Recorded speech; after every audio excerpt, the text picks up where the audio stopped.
10 సంవత్సరాల నుంచి మీ పార్టీ మీ నాయకుడు నరేంద్ర మోడీ గారి దేశంలో ప్రధానమంత్రిగా ఉన్నాడు. నిరుద్యోగ యువకులకు ప్రతి సంవత్సరం 2 కోట్ల ఉద్యోగాలు ఇస్తా అన్నారు. 10 ఏళ్లలో 20 కోట్ల ఉద్యోగాలు ఇవ్వాలి. మరి ఇవాళ నేను అడుగుతున్న సిగ్గులేని కిషన్ రెడ్డిని పార్లమెంటులోనే ప్రశ్న అడిగితే 7,21,000 ఉద్యోగాలు మాత్రమే ఇచ్చినామని భారత ప్రధానమంత్రి నరేంద్ర మోడీ గారు సమాధానం ఇచ్చారు. 20 కోట్ల ఉద్యోగాలు ఇస్తానే 7 లక్షల ఉద్యోగాలు ఇచ్చినందుకు ఇవాళ నరేంద్ర మోడీకి ఓటేయాలనా నేను అడుగుతున్నా. రైతుల ఆదాయాన్ని 2 చేస్తామని మాట ఇచ్చిన మీరు వేలాది లక్షలాది మంది రైతులు ఢిల్లీ సరిహద్దుల్లో రైతు వ్యతిరేక నల్ల చట్టాలను తెస్తే 16 నెలలు సైనికులాగా పోరాటం చేసి 750 మంది రైతులు అమరులైతే కనీసం ఆ రైతులను పరామర్శించలేదు, ఆ కుటుంబాలను ఆదుకోలేదు.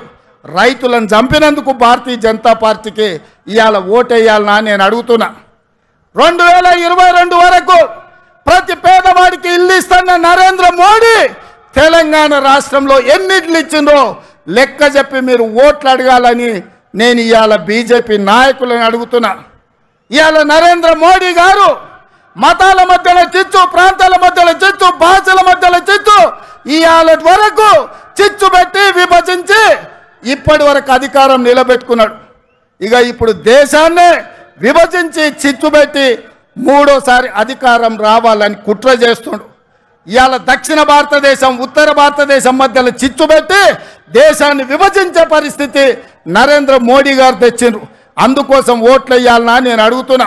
అంతెందుకు మిత్రులారా, హైదరాబాద్ నగరంలో వరదలు వచ్చినాయి, లక్షలాది మంది నిరాశ్రయులైన ఆనాడు ఢిల్లీ నుంచి నరేంద్ర మోడీ నుంచి 1 పైసా అయినా సికింద్రాబాద్ ఎంపీ కిషన్ రెడ్డి తెచ్చిండా? సిగ్గులేని కిషన్ రెడ్డి మునిగిపోతే 1 పైసదేలే. ఇవాళ ఏ ముఖం పెట్టుకొని ఇవాళ ఓట్లు అడుగుతున్నామని నేను చెప్తున్నా. అందుకే మిత్రులారా, నరేంద్ర మోడీ అన్న నమో అంటే నమ్ముతే మోసం. 10 ఏళ్ళు ప్రధానమంత్రిగా ఉన్నాడు, ఇవాళ మళ్ళీ ఓటేయమంటుండు. బీజేపీకి ఓటేస్తే ఆయన మన చంద్రమండలానికి రాజైతాడా? 10 ఏళ్ళు ప్రధానమంత్రిగా ఉండి పాలమూరు రంగారెడ్డి ఎత్తిపోతల జాతీయ ప్రాజెక్ట్ ఇవ్వలే, ITIR కారిడార్ ఇవ్వలే, విశాఖ మనకు బయ్యారం ఉక్కు కర్మాగారం ఇవ్వలే, రైల్వే కోచ్ ఫ్యాక్టరీ ఇవ్వలే, గిరిజన యూనివర్సిటీ నిన్నగాక మన్నిచ్చిండు. 10 ఏళ్ళు అయింది.